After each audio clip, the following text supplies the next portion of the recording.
Salut gang! Je viens de parler de la planche abdominale. Maintenant, la planche renversée à l'envers, le back plank, ok? Super bon exercice, encore là pour le core, training du corps, sauf que là, c'est sûr que les abdominaux vont être peut-être la ligne antérieure, va être moins sollicitée. On va aller chercher plus la ligne postérieure. Ok? Fait dans la ligne postérieure, on va chercher les érecteurs lombaires, toute la ligne, la pyramide des lombes et aussi les fessiers. Fait que je vais vous montrer plusieurs façons de faire le back plank et encore là, 2-3 façons d'augmenter son niveau de difficulté.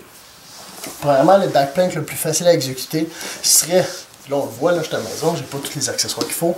Vous pouvez mettre une plate, peut-être une plate de 45 sur une extrémité, ou ce qui va avoir vos omoplates, et après ça une plate de 45 ou ce qui va avoir vos pieds.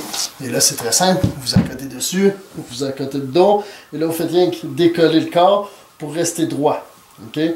Là, je suis pas surélevé, fait que pour moi c'est plus dur, mais je décolle quand même les fesses. Fait que je pourrais faire une version de planche directement au sol comme ça, mais c'est pas la plus efficace. Trouvez un moyen de surélever un petit peu vos épaules, surélever vos pieds pour après ça que votre planche soit belle et droite.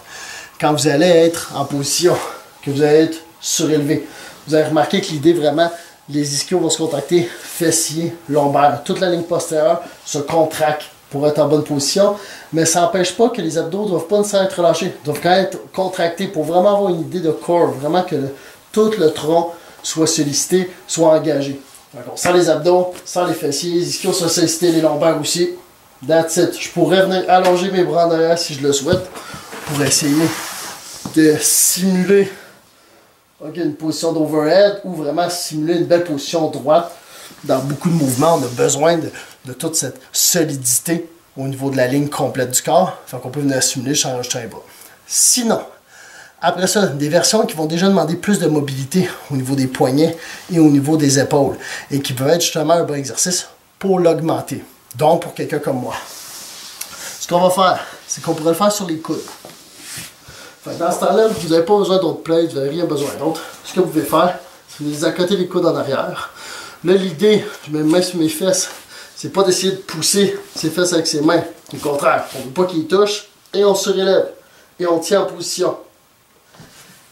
Affreusement pénible. Surtout pour quelqu'un qui manque de mobilité dans l'épaule.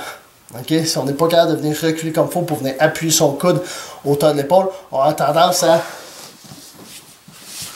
être comme ceci et de se repousser jusqu'à tomber. Okay? Puis là, on va essayer de se réavancer pour être positionné épaule au-dessus du coude et de monter et là, boum! Ça a tendance à essayer de glisser, à essayer de descendre. Fait que vous allez durer beaucoup moins longtemps. Par contre, ça peut être une très bonne idée à pratiquer.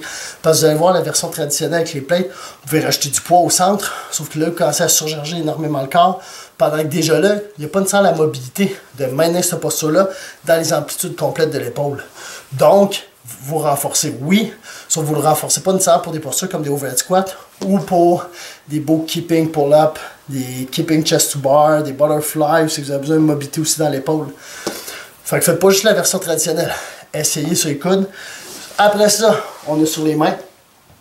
Qui va être le fun par contre, parce que si vous positionnez vos paumes de cette façon-ci, donc les doigts qui vont aller regarder vers mes fesses, ok? Vraiment pas essayer d'ouvrir les doigts vers l'extérieur ou vers l'arrière. Vraiment qu'ils vont regarder vers les fesses. Ça va venir en plus étirer mes poignets. Et là, ce que je fais, je lève le plus haut possible. Et je garde la posture. Je peux m'avancer si je veux, pour essayer justement d'aller chercher plus d'étirement dans les épaules et dans les poignets. Et je tiens la posture. Et là, le but, c'est d'essayer justement de monter le bassin le plus haut possible. Parce qu'on voit que je n'étais pas encore tout à fait assez élevé, donc je pouvais monter encore un petit peu plus. Fait que ça, c'est une autre version. Encore là, le jour où je vais vous parler des bossus, je pourrais venir m'accoter le dos ou les pieds sur un bossu pour ajouter de l'instabilisation. Mais déjà ça, on ne va pas souvent se faire exécuter. Ça peut être une très bonne idée à ajouter dans vos entraînements, gang. Il faut vraiment que votre corps devienne plus fort. Okay? Les risques de blessure, souvent, sont des faiblesses dans cet environnement-là. Rendez-le le plus fort possible. Fait que commencez à pratiquer ça, gang. Ciao!